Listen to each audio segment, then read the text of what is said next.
कुरुक्षेत्र की धरती रक्त से लाल हो चुकी थी। सूर्य अस्ताचल की ओर बढ़ रहा था।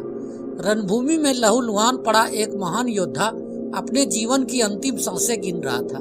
वह योद्धा था सूर्यपुत्र कर्ण, जिसने जीवन भर अपमान सहा, जिसने जीवन भर अपना सत्य छिपाया, जिसने जीवन भर केवल एक व्यक्ति का साथ नहीं छोड़ा।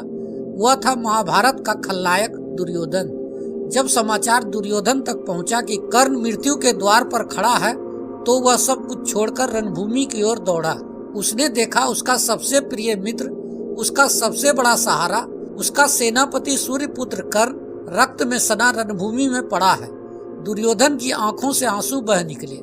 वह कर्ण के पास घुटनों के बल बैठ गया और फिर आरंभ हुआ एक ऐसा संवाद जो शायद इतिहास में कभी नहीं लिखा गया। दुर्योधन कांपती आवाज में बोला, मित्र, यह कैसी दशा हो गई है तुम्हारी। जिस कर्ण के पराक्रम से देवता कांपते थे, आज वही इस प्रकार भूमि पर पड़ा है। कर्ण हल्की मुस्कान के साथ बोला, मित्र, मृत्यु से कौन बचा है? आज वह भी आ गई जिसकी प्रतीक्षा मैं जन्म से कर रहा था। यह सुन दुर्योधन बोला, नहीं, तुम मुझे छोड़कर नहीं जा सकते मित्र। युद्ध अभी बाकी है, अभी मुझे तुम्हारी आवश्यकता है। इस पर कर्ण दर्द में कराहते हुए बोला, युद्ध तो समाप्त हो जाएगा मित्र, लेकिन कुछ सत्य ऐसे हैं जो मेरे साथ नहीं जाने चाहिए। दुर्योधन चौंक गया, कर्ण को देखने लगा। सत्य? कौन सा सत्य? कर्ण कुछ क्षण मौन रहा। उसकी आंखें डूबते सूर्य पर टिक गई। फिर उसने धीमे स्वर में कहा, मित्र, मैं सूर्यपुत्र नहीं हूँ। दुर्योधन स्तब्ध रह गया। क्या कहा तुमने? तुम सूतपुत्र नहीं तो फिर कौन हो तुम? इस पर कर्ण ने कहा, हाँ मित्र, मैं सूतपुत्र नहीं हूँ। मैं महारानी कुंती का ज्येष्ठ पुत्र हूँ। मैं पांडवों का बड़ा भाई हूँ। यह सुन दुर्योधन का चेहरा पीला पड़ गया। उसके होंठ कांपने लगे। नहीं मित्र, यह असंभव है। यदि यह सत्य था और तुम यह सत्य जानते थे, तो तुमने मुझे पहले क्यों नहीं बताया? कर्ण मौन हो गया। कुछ देर बाद वह बोला, क्योंकि तब मुझे तुम मित्र नहीं पांडव समझते और मैं तुम्हारी मित्रता खोना नहीं चाहता। यह सुन दुर्योधन आश्चर्य से बोला, तो तुम जानते थे कि तुम उन्हीं के भाई हो जिनसे हम युद्ध कर रहे हैं? कर्ण धीमे स्वर में बोला, हाँ मित्र, मैं जानता था।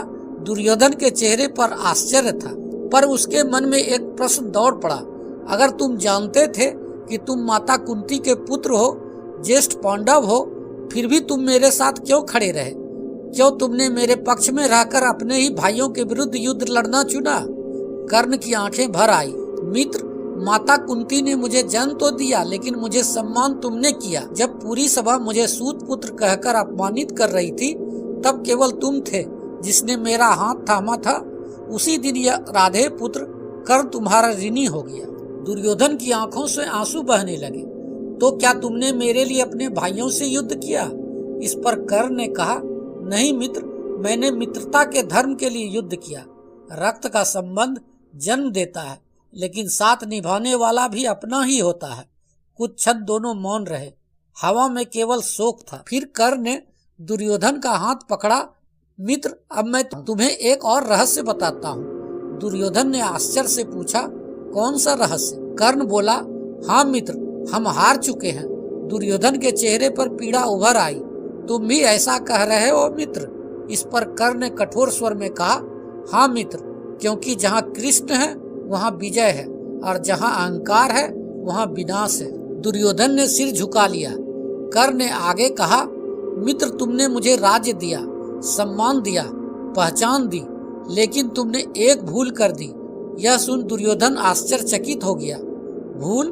कौन सी भूल मित्र? अब कर्ण का स्वर कठोर हो गया। तुमने अपने क्रोध को अपना राजा बना लिया, और जिसने क्रोध को राजा बना लिया वह स्वयं दास बन जाता है। दुर्योधन की आंखें नम हो गई। क्या तुम मुझे दोषी मानते हो?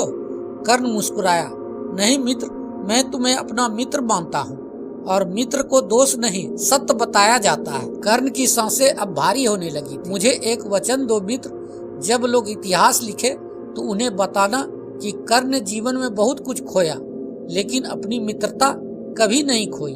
दुर्योधन फूट फूट कर रो पड़ा। मुझे छोड़कर मत जाओ मित्र, नहीं तो यह दुर्योधन अकेला पड़ जाएगा।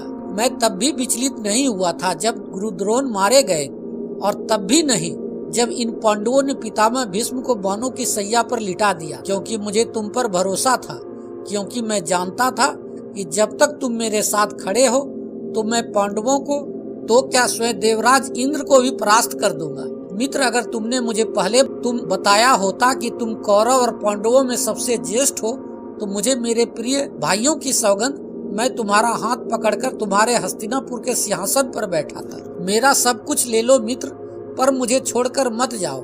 यह सुन कर्ण की आंखों से आंसू बह निकले। अब मेरा समय आ गया है मित्र, और अब सुनो, अगर मैं 100 जन्म और भी लूं तो मैं हर जन्म में तुम्हारा ही मित्र बनना चाहूंगा। मित्र, मेरा युधिष्ठिर को छोड़कर तुम्हें चुनना बिल्कुल उचित था।